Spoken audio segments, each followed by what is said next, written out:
दुसऱ्या दिवशी सकाळी रणविजय अजूनही ऑफिसला पोहोचलेला नव्हता.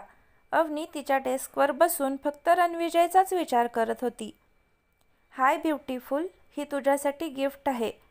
तूही आजच्या फंक्शनमध्ये घालावी, नमन म्हणाला. मी हे घेऊ शकत नाही असं तर तिला म्हणायचं होतं. रणविजय, बरं ते सोड आणि तुझं गिफ्ट घे. मी नाही घेऊ शकत, अवनी म्हणाली. तेवढ्यात रणविजयही तिथे आला. अवनीला हसत हसत बोलताना पाहून रणविजय मुठी घट्ट पकडतो. हे काय गिफ्ट? तू इथं कामाला येतोस की मुलींशी टाईमपास करायला? हे मी आधीही सांगितलं आहे आणि तरीही मी फक्त एक संधी शोधत आहे. तुझी एक चूक आणि तू इथून बाहेर काढणार, लक्षात ठेव, रणविजय म्हणाला. सॉरी भाऊ, नमन म्हणाला. अवनी गिफ्टचा बॉक्स उचलते आणि म्हणते की काळजी करू नकोस नमन, मी संध्याकाळी घालेन, तू जा आता. अवनीचं बोलणं ऐकून रणविजय तिचा हात हातात धरून सरळ केबिनमध्ये घेऊन जातो आणि बॉक्समधून ड्रेस काढून पाहतो, जो खूप लहान होता आणि काळ्या रंगाचा होता. हा ड्रेस घालणार आहेस तू? रणविजय अवनीला विचारतो.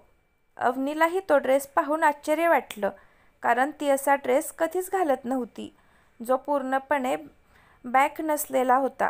तिनं आपल्या चुकीबद्दल खेद व्यक्त केला.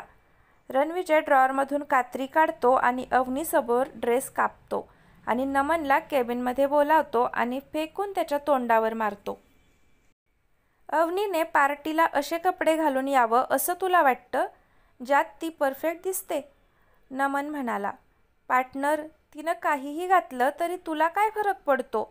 मी तिला गिफ्ट दिलंय, त्यामुळं ती घालणार की नाही हे तिलाच ठरवावं लागेल.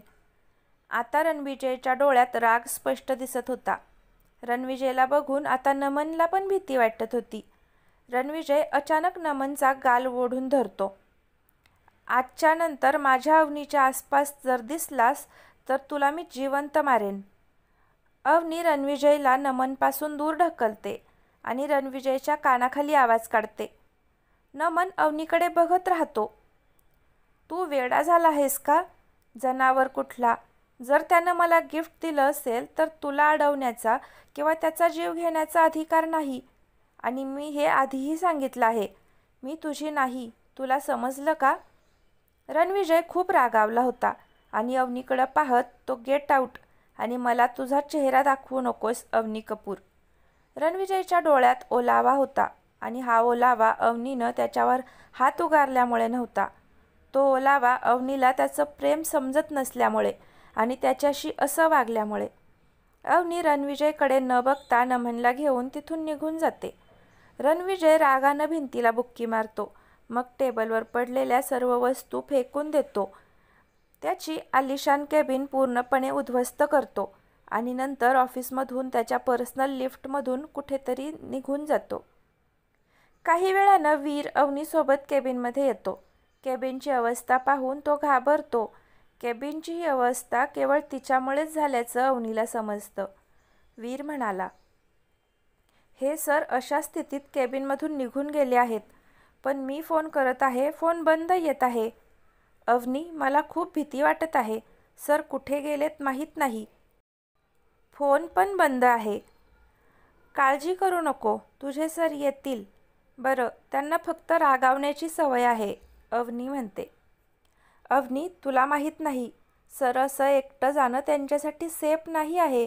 त्यांच्या जीवाला धोका आहे. त्यांच्यासाठी त्यांचे शत्रू त्यांचा एकटे असण्याचा वाट पाहत असतात. तरीही सर स्ट्रॉंग आहेत. त्यांच्यासमोर कोणीही आलं तरी टिकणार नाही आणि त्यांच्यासमोर कोणीही उभं पण राहणार नाही. पण त्यांचे शत्रू कायम त्यांच्या पाठीमागून वार करतात, म्हणून मला खूप टेन्शन आलं आहे, वीर म्हणाला. हो का, मला माहीत नव्हतं, अवनी म्हणाली. आता सरांच्या संमतीशिवाय कोणीही त्यांच्यापर्यंत पोहोचू शकत नाही. ते आपोआप येतील. तू एक काम कर, घरी जा आणि तयार होऊन फॅशन वीकला ये. मी तुझ्यासाठी गाडी पाठवतो, वीर म्हणाला. माझं मी येईन, वीर, काळजी करू नकोस, म्हणत आणि केबिनमधून ती बाहेर येते. तिच्या डेस्कवरून सामान घेऊन ती घरी जाते. रात्री 8 वाजता ऑफिसमधले क्लायंट्स आणि मोठे डिझायनर, गेस्ट्स, पत्रकार कार्निवल फॅशन वीकमध्ये सामील झाले होते. हा वर्षातील सर्वात मोठा फॅशन वीक रणविजय मित्तल यांचा होता. मित्तल इंडस्ट्रीजच्या प्रगतीत त्यांनी या 10 वर्षात हातभार लावला होता. रणविजयला असा एकही पुरस्कार मिळायचा शिल्लक नव्हता, पण हे सर्व असूनही रणविजयला शो अप करणं म्हणजे अजिबात आवडत नव्हतं. त्याच्या इंडस्ट्रीतही आर्यमला नीट पाहिलेले लोक फार कमी आहेत. रिपोर्टर म्हणाले, वीर सर, आर्यम सर कुठे आहेत? सांगू शकाल का? आजचा दिवस त्यांच्यासाठी खूप मोठा आहे, पण अजून कुठे काही दिसत नाही आहेत. बघा, प्रत्येक वर्षाच्या शेवटी तुम्ही लोक मला हाच प्रश्न विचारता आणि नेहमीप्रमाणे माझ्याकडे उत्तर नसतं, म्हणून मी यावर्षीही काही सांगू शकत नाही. सर्व काही आर्यम सरांच्या मूडवर अवलंबून आहे. बरं, तुम्ही सगळे आत या, फॅशन शो सुरू होणार आहे, वीर म्हणाला. सगळे पत्रकार एका मोठ्या हॉलकडे जाऊ लागले. इथे वीर आणि विहान रणविजयला फोन करायचा प्रयत्न करत होते, पण त्याचा फोन अजूनही बंदच होता. काही वेळानं अवनी कॅबमधून खाली उतरते. तिनं गुडघ्यापर्यंत कमी घेर असलेला लाल रंगाचा गाऊन घातला होता. गळा थोडा खोल होता. तिच्या ओठांवर हलकी लाल रंगाची लिपस्टिक लावली होती. जर रणविजयनं तिला असं पाहिलं असतं तर कदाचित त्यानं कुणाला तिला अजिबात पाहू दिलं नसतं. अवनी त्या ड्रेसमध्ये खूप सुंदर दिसत होती. अवनीचं सौंदर्य त्यात पूर्णपणे चमकत होतं. ड्रेसमध्ये तिच्या बॉडीची शेप दिसत होती जणू. रणविजयनं खास तिच्यासाठी डिझायनरकडून बनवून घेतला होता तो. वीरला बघून ती त्याच्याकडे आली. वीर, आर्यम सर आले का? नाही सर, अजून आले नाही. रात्रीचे 9 वाजले होते. आता एक सेलिब्रिटीसुद्धा आपापल्या पार्टनरसोबत येऊ लागले. अर्णव हा एक सेलिब्रिटी अवनीला जरा जास्तच सारखं टच करत होता. दुसरीकडे अवनीचे डोळेही रणविजयला शोधत होते. अवनी पुन्हा पुन्हा रणविजयकडे बघत होती, पण आर्यम तिच्याकडे पूर्ण दुर्लक्ष करत होता. थोडा वेळ रणविजय बोलण्याची वाट पाहिल्यानंतर अवनीनंच त्याला विचारलं, आर्यम, ड्रेस कसा वाटला? रणविजयला बोलायचं तर होतं, पण मग तिचं त्याच्यावर हात उचलणं आणि टेरेसवर नेऊन नमननं तिला प्रपोज करणं. खरं तर अवनीनं त्याला नकार दिला होता, पण अवनी आणि नमन टेरेसवर जाताना पाहून रणविजय पण त्यांच्या मागे मागे गेला होता. नमन रणविजयला पाहून मुद्दामच अवनीला पाहून मिठी मारतो. ते पाहून रणविजय रागातच खाली उतरून आला होता, म्हणून तो तिला काहीच उत्तर देत नाही. आर्यम प्रतिसाद देत नाही म्हटल्यावर अवनी म्हणाली, आर्यम, मी तुला काहीतरी विचारतेय. रणविजय तिथून उठतो आणि बाहेर जातो. अवनीही त्याच्या मागे येते. रणविजय त्याच्या गाडीकडे वेगानं चालत होता. अवनीही त्याच्या मागे येत होती. ती धावत त्याच्यासमोर उभी राहिली. आठवडा झाला. काय प्रॉब्लेम आहे? तू माझ्यासोबत का बोलत नाही आहेस? तिचं बोलणं न ऐकताच रणविजय पलीकडून जातो आणि गाडीत बसतो. अवनी पण येते आणि पटकन गाडीत बसते. रणविजय काहीच बोलत नाही. अवनीसुद्धा शांत बसते. तासाभरात दोघं मित्तल मेन्शनमध्ये पोहोचतात. रणविजय गाडीतून उतरतो आणि त्याच्या खोलीत जातो. असं का दुर्लक्ष करतोयस? मला माफ कर, माझ्याकडून चूक झाली. आता माझा जीव घेऊनच मला माफ करणार का? रणविजय त्याची टाय काढायचा प्रयत्न करत म्हणाला, बघ, तू आत्ता इथून निघणंच बरं होईल, नाहीतर. रणविजयचे हात टायवरून काढते आणि स्वतःच काढू लागते.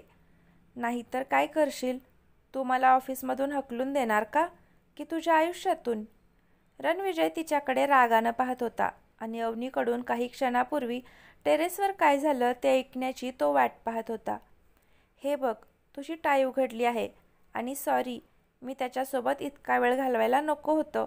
नंतर मला खूप वाईट वाटलं की मी नमन समोर तुझ्यासोबत चुकीचं केलं, पण तूही त्याच्याशी असं वागायला नको होतं.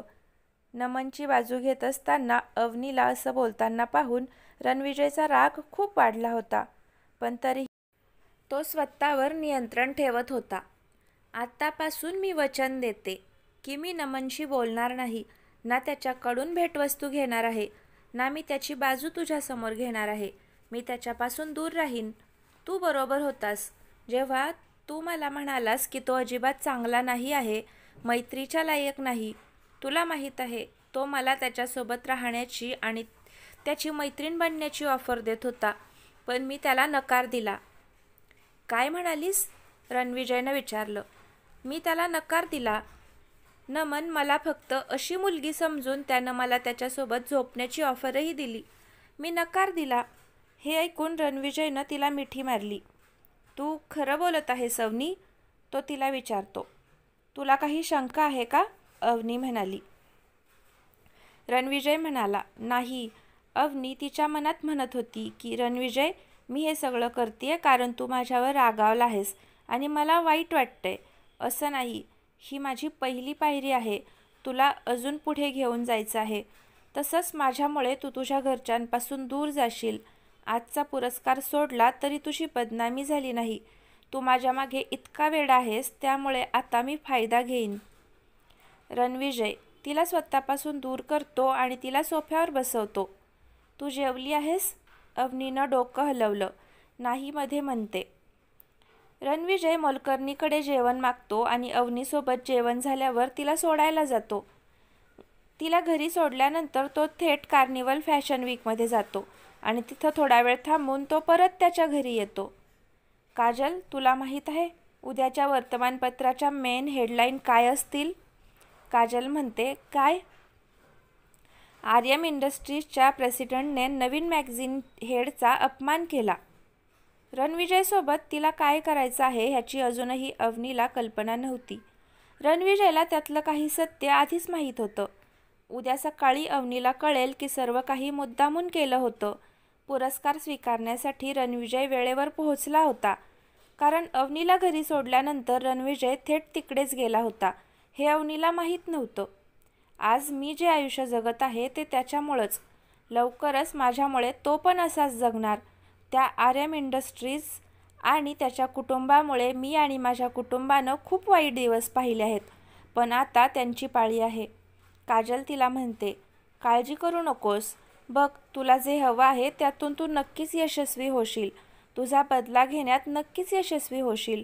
अवनीच्या डोळ्यांमधून अश्रू वाहू लागतात. काजलने तिला मिठी मारली. मग काही वेळानं दोघीही झोपी जातात. दुसऱ्या दिवशी सकाळी अवनी पहिल्यांदा उठते आणि वर्तमानपत्र पाहते, पण आर्यम इंडस्ट्रीजचं कौतुक करण्याशिवाय दुसरी कोणतीही बातमी दिसत नाही. रणविजयचे फोटो क्लिक होत नाहीत, त्यामुळं त्याचा पुरस्कार घेतानाचा एकही फोटो नव्हता, पण त्याला पुरस्कार मिळाला होता आणि पहिल्या पानावर मोठमोठ्या हेडलाईन्स छापल्या होत्या. हे बघून अवनी रागानं वृत्तपत्र फाडून फेकून देते. हा रणविजय मित्तल पुरस्कार घ्यायला कधी गेला होता? एवढी मेहनत करून प्लॅन बनवला होता मी. त्या नमनचं पण सहन केलं मी. त्याची दोस्ती पण मुद्दामहून केलं मी. त्या नमनसाठी रणविजयवर हात उचलला. एवढी हिंमत केली होती मी. एवढं सगळं करूनही मी हरले त्याच्यासमोर. असं म्हणत तिनं तिथे असलेल्या वस्तू फेकून दिल्या.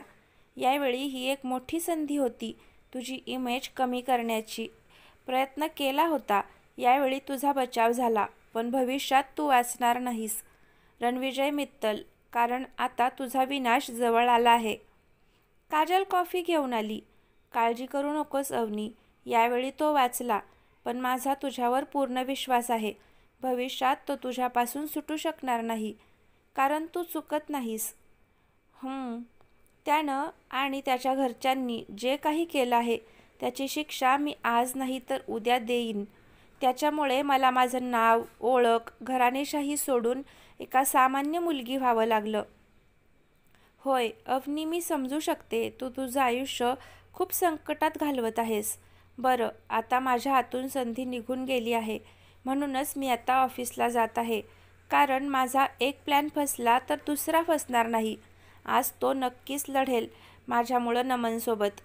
हो, तुझा प्लॅन यशस्वी होईल, कारण तो तुझ्यासाठी खूप वेडा आहे. मी हे त्या दिवशी क्लबमध्येच पाहिलं होतं. काजल, तू नाश्ता कर, मी तयार होऊन येते. मला उशीर झाला तर तो जनावर रागवेल आणि मला त्याच्या रागानं मारून टाकेल. हे बोलून ती तिच्या खोलीत जाते. ठीक 8 वाजता रणविजय त्याच्या ऑफिसला पोहोचला होता आणि बाकीचे कर्मचारीही आले होते. रणविजय म्हणाला, वीर, नमन आलाय? अजून आलेला नाही साहेब. त्याला ऑफिसमध्ये एंट्री देऊ नकोस. तो काही बोलला तर त्याला माझ्या केबिनमध्ये घेऊन ये. का सर? वीरनं विचारलं. रणविजय त्याला रागातच म्हणाला. प्रश्न विचारल्याबद्दल मी तुला पगार देत नाही. रणविजयला बघून वीर पटकन बाहेर निघाला. अवनी कॉफी आणते. Good morning Aryam. हो गुड मॉर्निंग अवनी. अवनीला पाहून त्याचा राग शांत झाला. आज तुझी SM ग्रुपबरोबर 10 वाजता मीटिंग आहे आर्यम. मी तुझ्या टेबलावर सर्व फाईल्स ठेवल्या आहेत. हो अवनी, मी फाईल बघितली आहे. तू चांगलं काम केलं आहेस. Thank you so much Aryam, Avni म्हणाली. जा, वीरला 10 वाजता निघायला सांग. आणि हा 2 दिवसांनी सिंगापूरला जाणार आहे, 1 महिन्यांसाठी. वीरला सर्व तयारी करायला सांग. तू 1 महिन्यांसाठी जात आहेस? अवनी उदास होत म्हणाली. तू मला आणि माझ्या मुलायम चुंबनांना मिस करणार आहेस का? रणविजयच्या बोलण्यावर अवनी लाजली आणि नाही म्हणून मान हलवते आणि बाहेर निघून जाते. तर मित्रमैत्रिणींनो, कथा कशी वाटते आहे ते कमेंट करून सांगा. आवडत असेल तर लाईक करा आणि कथेचे पुढचे भाग पाहण्यासाठी चॅनलला सबस्क्राईब नक्की करा. थँक्यू.